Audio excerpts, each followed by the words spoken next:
বিসমিল্লাহির রহমানির রহিম। আসসালামু আলাইকুম সুপ্রিয় ভিউয়ার্স, সবাই কেমন আছেন? নিশ্চয়ই ভালো। আমরা সবাই ভালো থাকবো, সুস্থ থাকবো এমনই প্রত্যাশা করি। সুপ্রিয় চ্যানেলের ফেরদৌসি কিচেন থেকে আপনাদেরকে স্বাগত জানাচ্ছি। আজকে আমি আপনাদের সঙ্গে টিপস শেয়ার করবো, সেটা হচ্ছে আম প্রিজার্ভ করা। আমরা অনেকেই পারি, হয়তো আবার অনেকে জানি না। যারা জানি না তারা অবশ্যই দেখবো, আর যারা জানি তারাও দেখতে পারেন, কোনো সমস্যা নেই, দেখতে তো সমস্যা হয় না। যাই হোক, আমরা এখন যাচ্ছি আম প্রিজার্ভ করতে। আমি আমগুলো নিয়ে নিয়েছি প্রিজার্ভ করার জন্য। আর নিয়ে নেব জন্য যা প্রয়োজনীয় জিনিস লাগবে হচ্ছে পেপার, খবরের কাগজ বা এমনি কাগজ। আমি এখন এই আমগুলোকে ভালো করে ধুয়ে নিয়েছি। হ্যাঁ, এখন সবগুলো আম ধুয়ে আমি একটা ন্যাকড়া দিয়ে ভালো করে মুছে নিব। আমগুলো ভালো করে একটা ন্যাকড়া দিয়ে পানি মুক্ত করে নিব, শুকিয়ে নিব, তাহলে ভালো হবে।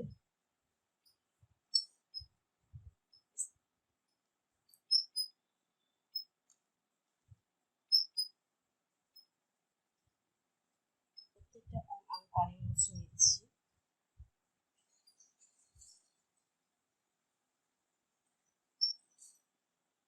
এটাতে মুছে বাতাসে শুকিয়ে নেব, যাতে কোনো পরিমাণ পানি না থাকে।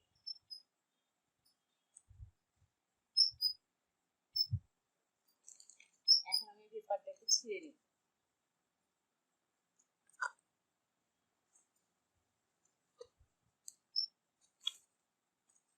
বড় একটা পেপার নিয়ে নিয়েছি।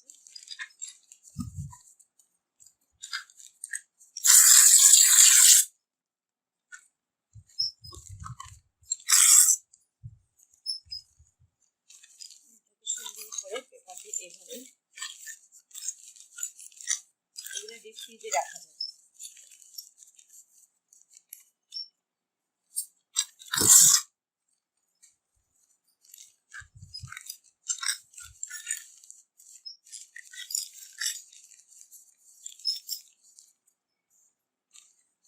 ছোট হলে হবে না, আমটা যেন পুরোপুরি ঢেকে যায়। কাগজ নিতে হবে।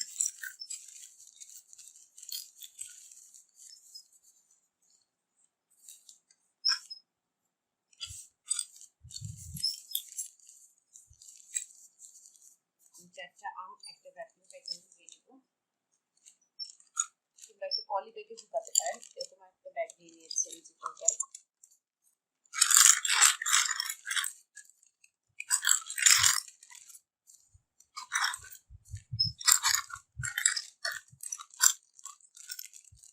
এরকম করে এটাকে আমি একটা আগুন ছাকা দিয়ে লাগিয়ে হয়ে গেলে আমার প্যাকিং করা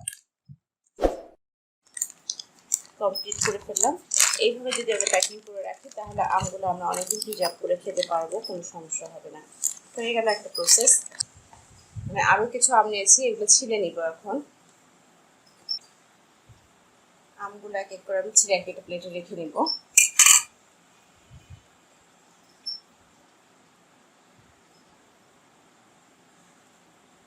আমি এখানে চারটা আম নিয়েছি, ছিলে নিয়েছি, আপনারা অন্যভাবে ছিলতে পারেন। এখন এটাকে সাইজ করে কেটে নিব, যেটা আমি বক্সে প্রিজার্ভ করব।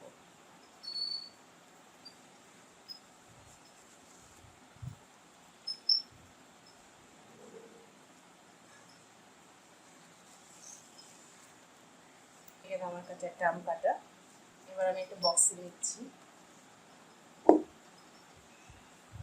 একটা বক্স নিয়ে নিলাম। আমি এর মধ্যে প্রথমে একটা পলিথিন নিয়ে নেব, তাহলে নিচে লেগে থাকবে না, তুলতে সুবিধা হবে। আমি একটা পলি ব্যাগ কেটে নিয়েছি, কিংবা আপনাদের সঙ্গে যে জিপে ব্যাগ থাকে সেগুলোতে রাখতে পারেন, কোনো সমস্যা নাই। আমি এইভাবে নিয়ে নিয়েছি।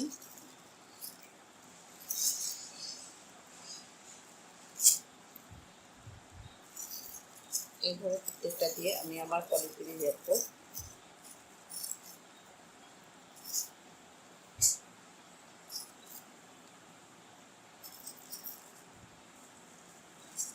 আবার একটা পলি দিয়ে দিলাম, তাহলে তুলতে সুবিধা হবে, এর জন্য আমি পলিটা এইভাবে দিয়ে নিচ্ছি। বেশি দেওয়া যাবে না, কারণ তাহলে ব্যাগটা লাগানো যাবে না, বক্সটা লাগানো কষ্ট করে।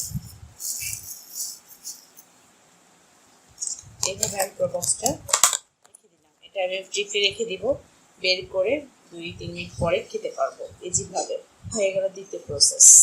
চলে আসবে এবার তৃতীয় প্রসেসে। এখন আরও কিছু আম কেটে নিব আমি বিভিন্ন সাইজের। এগুলো ছোটো ছোটো করে কেটে নিব কিউব আকারে, যেটা আমরা অনেক সময় ফালুদা কিংবা কোনো রেসিপি করতে গেলে লাগতে পারে, সেইভাবে টুকরা করে নিব। এভাবে ছোটো করে করে নিব।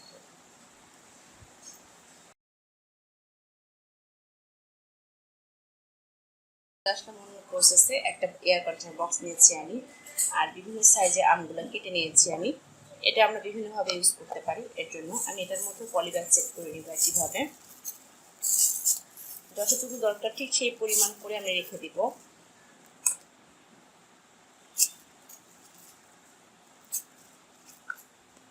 আমি একদিনে যতটুকু বের করবো সেই পরিমাণ করে রেখে দিলে সুবিধা হবে, পলিব্যাগটা উঠালেই হয়ে যাবে।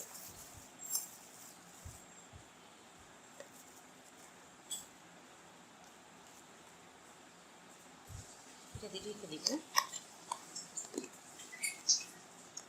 হয়ে গেল আমার 3টি প্রসেসে আম প্রসেসিং করা, প্রিজার্ভ করা যেটা বলে। এটা হচ্ছে ছোটো করে কেটে রেখেছি, যে কোনো কাজে আমরা রেসিপির কাজে ইউজ করতে পারি। আর এটা হচ্ছে আপনি যে কোনো সময় ফ্রিজ থেকে বের করে খেতে পারবেন ইচ্ছা হলে। আর একটা হচ্ছে আমি একদম এটা পলিব্যাগে ইউজ করে নিচ্ছি। হয়ে গেল আমার 3টে প্রসেস একেবারে।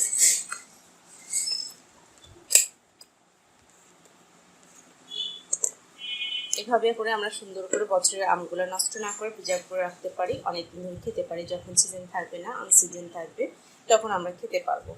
আর ভিডিওটা আপনাদের যদি ভালো লাগে সেক্ষেত্রে অবশ্যই আমাকে লাইক, কমেন্ট, শেয়ার এবং সাবস্ক্রাইব করবেন। পাশের বেল আইকনে ক্লিক করবেন, সেক্ষেত্রে পরবর্তীতে যদি কোনো টিপস কিংবা রেসিপি দিয়ে থাকি পেয়ে যাবেন নোটিফিকেশন আকারে সবার আগে। সে পর্যন্ত আমরা ভালো থাকবো, সুস্থ থাকবো, নিরাপদে থাকবো, এমনই প্রত্যাশায় হাজির হবো অন্য কোনো টিপসে। আল্লাহ হাফেজ।